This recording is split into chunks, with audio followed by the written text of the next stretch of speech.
কথা অতুহিব্বুনাল মালা হুব্বান জাম্মা, আল্লাহ তাআলা বলেন বান্দা দুনিয়ার মাল আর সম্পদের ভালোবাসাটাকেই তোমরা খুব গভীরভাবে দিলের মধ্যে বসায় লাইলা।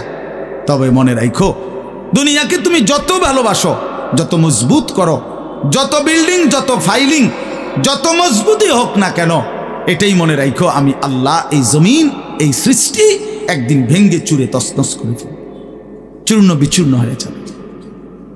কাল্লা ইদা দুক্কাতিল আরদু দাক্কান দাক্কা, এরপরে হাসরের মাঠ কায়েম হবে।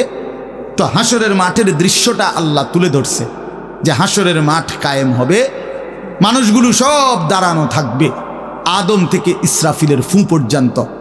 এই দাঁড়ানো অবস্থায় আল্লাহ তাআলা বলতেছেন ওয়াজা রাব্বুক, আল্লাহ তাআলা মহান আল্লাহ পাক তিনি তার শান অনুপাতে হাসরের ময়দানে উপস্থিত হবেন। ওয়াল মালাকু সাফফান সাফফা, কোটি কোটি ফেরেশতা সারিবদ্ধভাবে লাইন ধরে দাঁড়াবে। চারদিকে কোটি কোটি ফেরেশতা, মহান আল্লাহ পাক উপস্থিত, আর মানুষগুলো সব দাঁড়ানো। এই কল্পনা করে হাসরের মাঠ। এবার কি হবে আল্লাহ বলেন ওয়াজিআ ইয়াউমাইদিন বিজাহান্নাম, এই অবস্থায় ফেরেশতারা জাহান্নামকে ৭০,০০০ আগুনের শেকল দিয়ে টেনে হাসরের ময়দানে উপস্থিত করবে। মানুষগুলো সচক্ষে জাহান্নামকে দেখবে। জাহান্নাম একটা বিকট তার আগুনের গর্জন, তীব্র আগুনের যখন একটা গর্জন উঠবে, আল্লাহর কসম নবী বলছে পুরা হাসরবাসী তখন চিৎকার দিয়া বলবে ইয়া রব্বি নাফসি নাফসি, আয় মাওলা আমাকে বাঁচান, আমাকে বাঁচান। এই প্রথম হাসরবাসী কথা বলবে।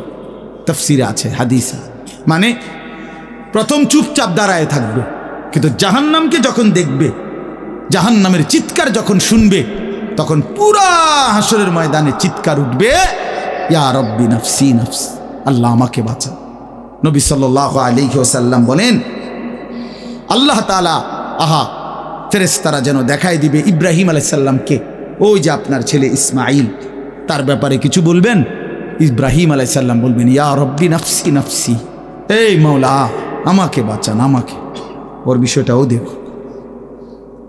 ইয়াকুব আলাইহিস সালাম, ওনার ছেলে ইউসুফ আলাইহিস সালাম, এটা সেই ছেলে 40টা বছর দুনিয়াতে যার জন্য উনি কাঁদছিলেন। ফেরেশতারা বলবো ওই যে ইউসুফকে দেখা যায়, তার ব্যাপারে কিছু বলবেন। ইয়াকুব আলাইহিস সালাম বলবেন ইয়া রব্বি নাফসি নাফসি, এই মাওলা আমারে বাঁচান, আমার। ওটাও বুঝো। ওয়াজিআ ইয়াউমাইদিন বিজাহান্নাম, জাহান্নামকে হাসরের ময়দানে আনা হবে। বন্ধু বিষয়টারে তুমি আমি খামখেয়ালি